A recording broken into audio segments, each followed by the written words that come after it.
Hello everyone, আজ রবিবার সকালে উঠে প্রথমে খেয়ে নিলাম এই ড্রাই ফ্রুটগুলো। আর আজকে এত গরম পড়েছিল যে একটু ঠান্ডা ঠান্ডা কিছু খেতে ইচ্ছা করছিল। ভিডিও করতে গিয়ে দেখো অর্ধেকটা পড়েই গেল। আর এটা ছিল কিন্তু ম্যাঙ্গো জুস। আর ব্রেকফাস্টে খেয়েছিলাম স্যান্ডউইচ।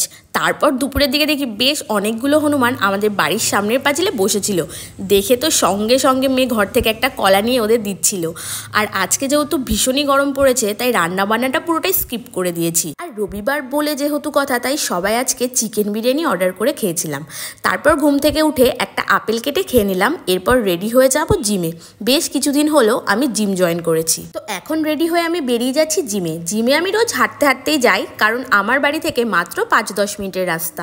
হাঁটতে হাঁটতে যেতে আমার বেশ ভালোই লাগে, কারণ এখানকার পরিবেশটা ভীষণ সুন্দর। আর এই যে কথা বলতে বলতে আমি চলে এসেছি একদম 3 তলাতে আমার জিমটা। আর এই সিঁড়ি থেকে উঠতে সত্যি আমার ভীষণ ভয় লাগে রোজ। আর আজকে আমার জিম করা কমপ্লিট। সো আজকের ভিডিওটা এই পর্যন্তই। ভালো লাগলে একটা লাইক করে দিও।